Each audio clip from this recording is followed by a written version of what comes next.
जहाँ नहीं लगना चाहिए वहाँ लग जाता है। विद्यार्थी कहता है मेरा मन पढ़ने में नहीं लगता है, जबकि उसका मन पढ़ने में ही लगना चाहिए। स्त्रियां कहती हैं मेरा मन घर में नहीं लगता है,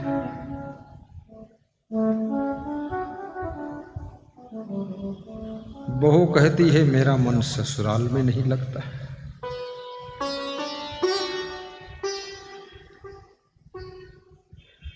पुरुष कहते हैं मेरा मन अब गृहस्थी में नहीं लगता। बहुत कठिन है। दुकानदार दुकान में बैठे बैठे ऊब गया, वो भी कहता है मेरा मन दुकान में नहीं लगता। गाड़ी चलाने वाला ड्राइवर, उसके सब फफोले पड़ गए, सीट गर्म हो गई, वो कहता मेरा मन अब गाड़ी चलाने में नहीं लगता। और मनुष्य ये भी कहता है अरे रोज वही काम वही काम वही काम वही काम, रोज गाड़ी चलाना पड़ता है, रोज दुकान खोलना पड़ता है, रोज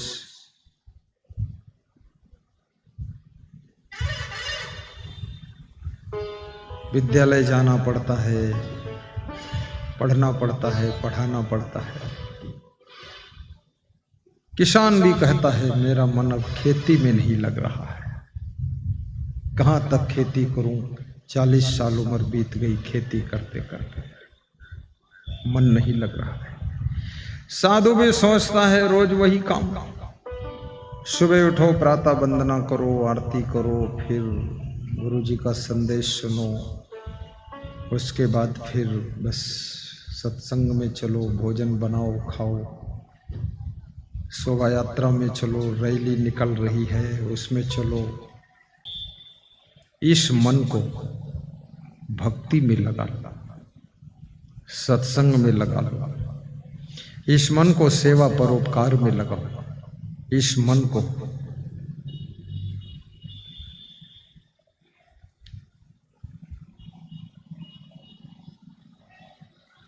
गुरु मंत्र में लगा लो, इस मन को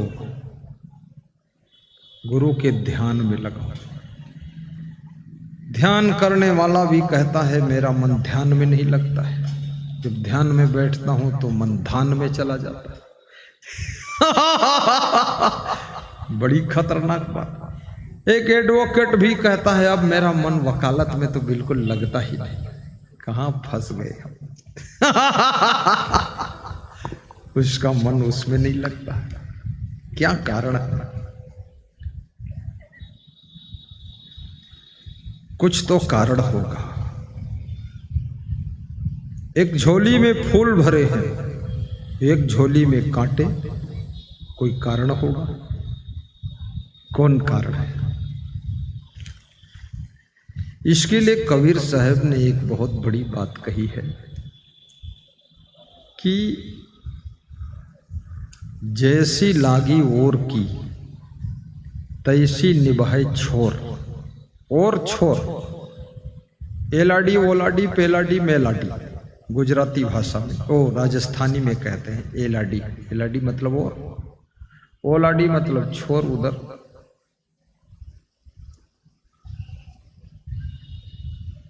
तो कबीर साहब कहते हैं जिस ललक के साथ तुम अपने मन को जिस कार्य में शुभारंभ के समय लगाते हो, वो मन बीच में बदल जाता है, बीच में वहां से हटता है। इसलिए विवाह होने के बाद लड़की का मन अपने पति में कम लगता है। पति भी चिंतित है, ये तो मेरा साथ छोड़ना नहीं चाहती थी, अब तो 2-2 महीने मायके में पड़ी रहती है, क्या बात है। वो कहती है भैया आपके पास मेरा मन लगता था। अब पति का भूकंप आ गया, क्या ये क्या हो गया। और पति भी कहता है मेरा मन ना घर में लगता है ना घर वाली में लगता है। तो पत्नी को भी डर लग गई, इसका लगता कहाँ है नालायक का मन। बहुत खतरनाक काम है, मन की कंडीशन बहुत खतरनाक। और कबीर साहब ये भी कहते हैं कि कबीर मन तो एक है, चाहे जहां लगाओ, स्वतंत्र भी हो चाहे जहां लगा दो, मन तो एक है चाहे जहां लगाओ। और ये भी बताया कि चाहे गुरु की भक्ति करो और चाहे विषय कमाओ, चाहे गुरु की भक्ति करो और चाहे विषय भोग करते रहो। विषय भोग भी भोगते भोगते वहां से भी मन एक दिन ऊब जाता है, मन वहां भी नहीं लगता है, ना ना हटता है मन। क्यों हटता है?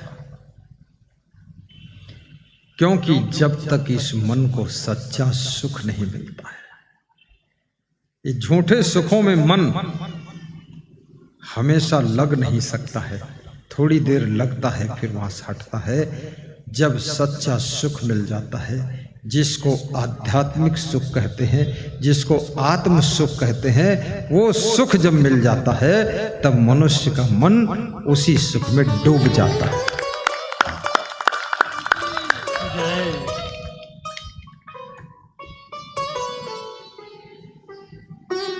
मन का खेल बड़ा विचित्र है। विद्यार्थी स्कूल पढ़ने गया, माता पिता ने मुश्किल से पैसे इकट्ठे किए। हमारे एक भक्त जी थे उत्तर प्रदेश में लखीमपुर खीरी में, वे अपने बेटे को राजस्थान कोटा में पढ़ाने के लिए ले गए। योगानुयोग हम वहीं मिल गए, आश्रम में हम थे। तो स्वाभाविक है आदमी दूसरे प्रदेश में जाता है तो कोई कांटेक्ट हो, संपर्क हो, किसी का आश्रम मिल जाए, तो आश्रम आ गए। आश्रम आए, एक दिन रुके, 2 दिन रुके, बोले गुरुजी पहचान नहीं है, क्या करूं?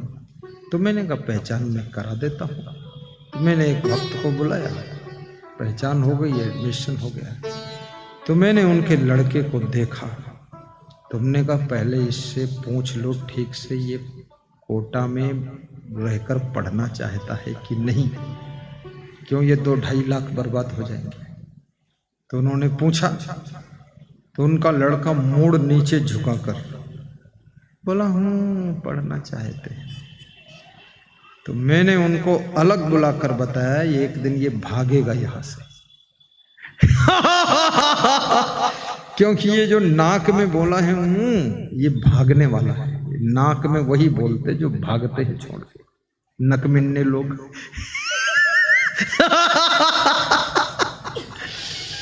वो साल भर वहां रहा, पैसा जमा हो गया। कोचिंग सेंटर वाले भी खिलाड़ी हैं, पैसा पहले ही जमा करा लेते हैं। तुम्हारा लड़का पढ़े तो ठीक, ना पढ़े तो ठीक, फेल हो तो ठीक, भाग जाए तो ठीक, जो हो सो ठीक, हमको पैसा मिल गया। अब तुम्हारा चाहे ऐसा का तैसा हो जाए, हमको मिला पैसा और तुम अपना ले जाओ वापस भैंसा। वहां से भाग गया वो। तो दूसरे साल मिले तो हमने पूछा क्या हुआ, लड़का को सफल हुआ? बोले सफल क्या, 2-2.5 लाख बर्बाद हो गया। आके घर में बैठा है, मुंह ऐसा बनाता है लगता है जहर खा के मर जाएगा। हमने कहा ये जहर वहर कुछ नहीं खाएगा, ये पढ़ेगा नहीं, बस इसको पढ़ाने के चक्कर मत पड़ो। जिस लड़के को पढ़ाना हो, जिस लड़की को पढ़ाना हो, आज सभी गार्जियन कान खोलकर सुन ले, अपने लड़के को बहुत सुविधा मत दीजिए, उसको असुविधा में रखिए, थोड़ा उसको दुख कष्ट होना चाहिए, तब वो सोचेगा कि हमारे पास में ये असुविधा है, पापा के बस की बात नहीं, अब हमको ताकत लगाना पड़ेगा। अब पापा के अंदर अहंकार होता है और अहंकार में पाप होता है, तो पापा कहता है अरे मेरे रहते हुए मेरे बेटे बेटी को गर्म हवा नहीं आने दूंगा, वो गर्म हवा नहीं आने देगा। अब गर्म नहीं आने देगा तो बेटा फिर गर्म हवा छोड़ता है। कष्ट, दुख। जो भारत के राष्ट्रपति थे, पूर्व राष्ट्रपति, अब तो उनकी डेथ हो गई, अब्दुल कलाम, बहुत गरीबी में बहुत दुख उठा करके तब वो पढ़ाई की थी। जितने लोग आगे बढ़े हैं सब दुख उठाकर, कष्ट उठाकर ही आगे बढ़े हैं। जिनको ज्यादा आराम शुरू से मिल गई वह फिर अब आगे बढ़ने का काम खत्म हो गया। इसलिए अपने बच्चों को थोड़ा कष्ट होने दो, कष्ट ही उनको आगे बढ़ाएगा, बाकी आराम उनको किसी काम का नहीं रखेगी।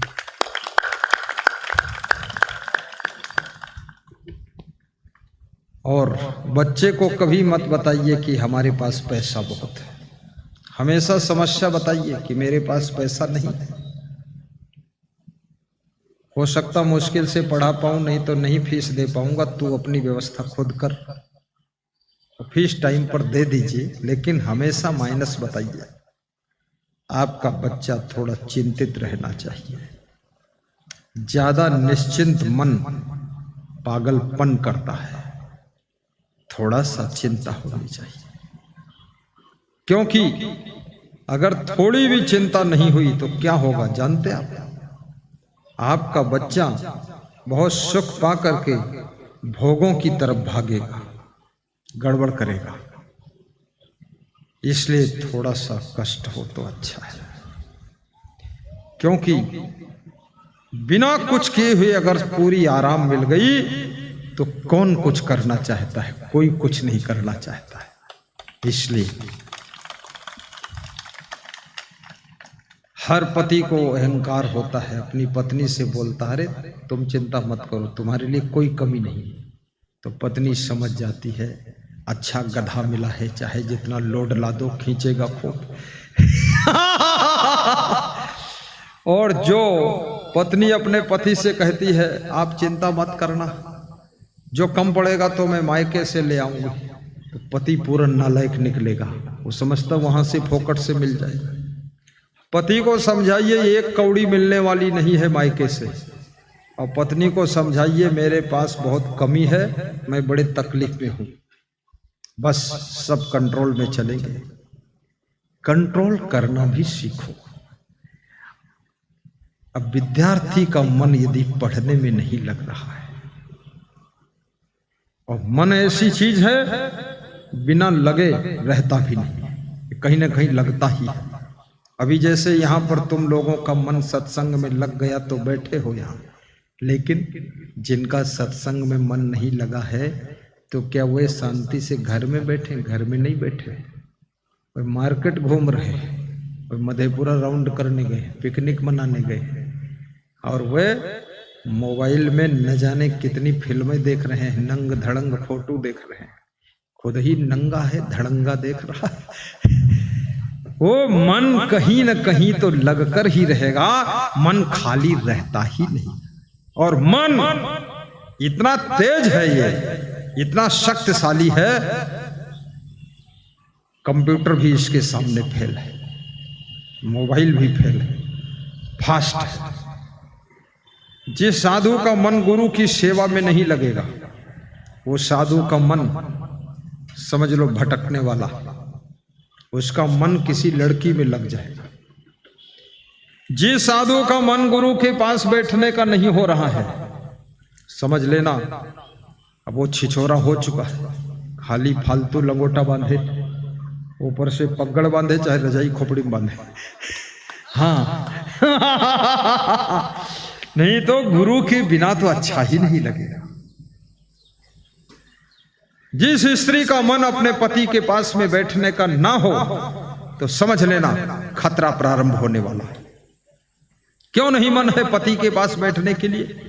जिस पति को पाने के लिए देवी देवता, गोबर गोसैया और ना मालूम कितने भूत प्रेत, बजरंगबली और नवरंगली सबको मनाया जनाया, खूब मंत्र जंतर पढ़ा कि पति मिल जाए, पति, और पति मिल गया और पति के पास बैठने का मन नहीं। इसका मतलब क्या होता है? मन चंचल हो चुका है। पत्नी के पास बैठने का मन नहीं, घर में रुकने का मन नहीं, फट से निकल गए। पत्नी सोचती थोड़ा बैठो बात भी करें, बहुत बिजी हूं, आई एम बिजी लाइफ। अरे ये अंग्रेजी सब निकलेगी जब अंग्रेजी बियर पियोगे, फालतू बात बोल रहे हो। पत्नी के पास बैठने का मन भी होना चाहिए पति का, और पति के पास बैठने का मन पत्नी का होना चाहिए, और बेटे बेटी का मन अपने माँ बाप के पास बैठने का होना चाहिए, और बहू का मन अपने सासू के पास बैठने का होना चाहिए, और सासू के पैर भी दबा देना चाहिए। कितनी बहुएं तो ऐसे मॉडल की वह सोचती हैं सासू मेरे पैर दबा दे, वो सासू की तरफ रात में पैर फैला देती हैं कि आ जाओ सासू दबा दो चरण, मिट जाएगा तेरा जन्म यो मरण। बहुत नालायक बहू है। अरे सासू से पैर दबवाना चाहती है। सासू की सेवा को, दुकान में भी मन लगना चाहिए, सत्संग सुनने में भी मन लगना चाहिए। तो कबीर साहब मन के ऊपर बोल रहे हैं, बहुत खतरनाक बोला। नर हरि लाल, यदि तुम्हारा मन हरि में लग जाएगा, सत्संग में लग जाएगा। हरि माने सत्संग, हरि माने भक्ति, हरि माने सेवा, हरि माने आपका कर्तव्य, हरि माने आपका धर्म।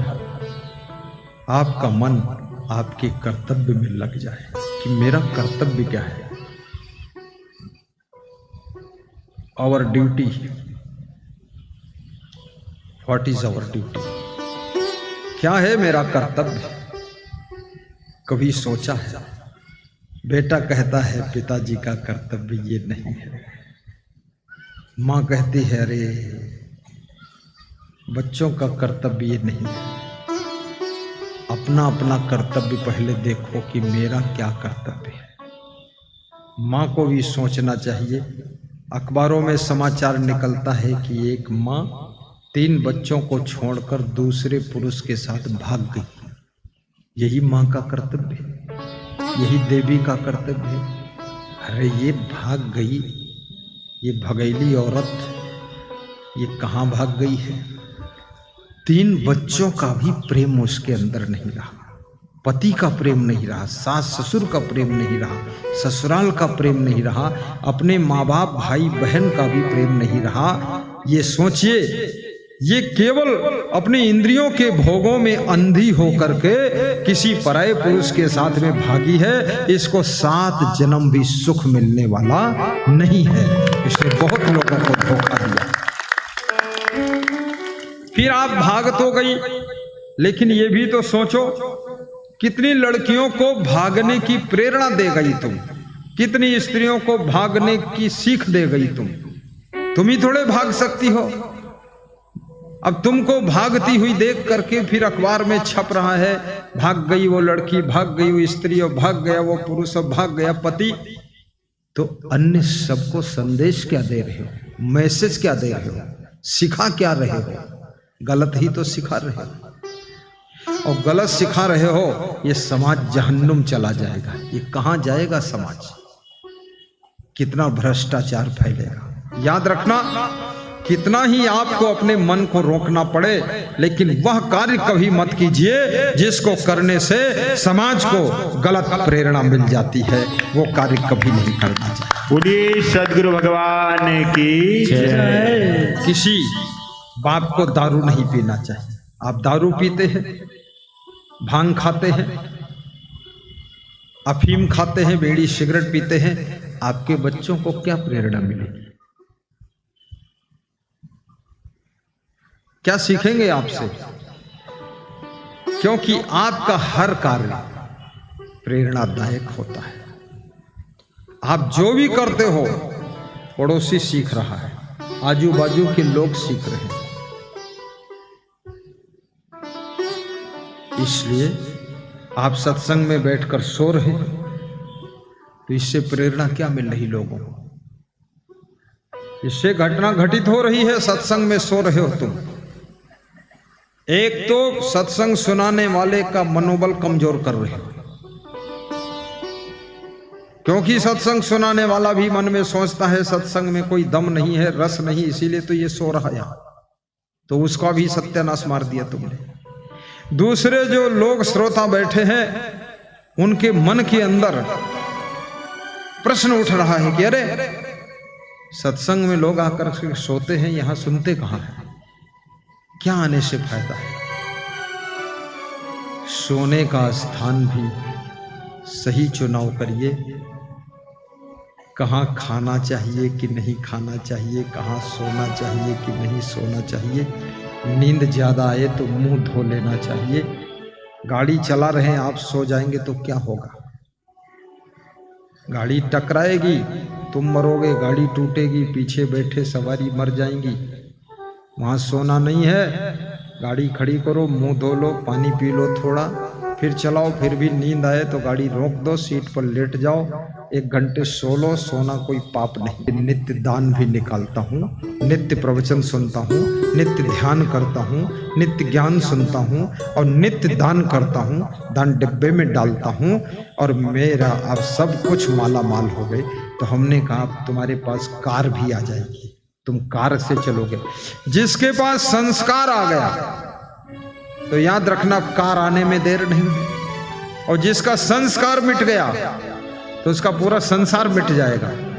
इसलिए असली संपत्ति तो संस्कार है। संस्कार बनाए रखो तो आपका संसार भी बना रहेगा, और संस्कार अगर तुमने मिटा दिया तो आपका पूरा संसार मिट जाएगा। बोलिए सद्गुरु भगवान।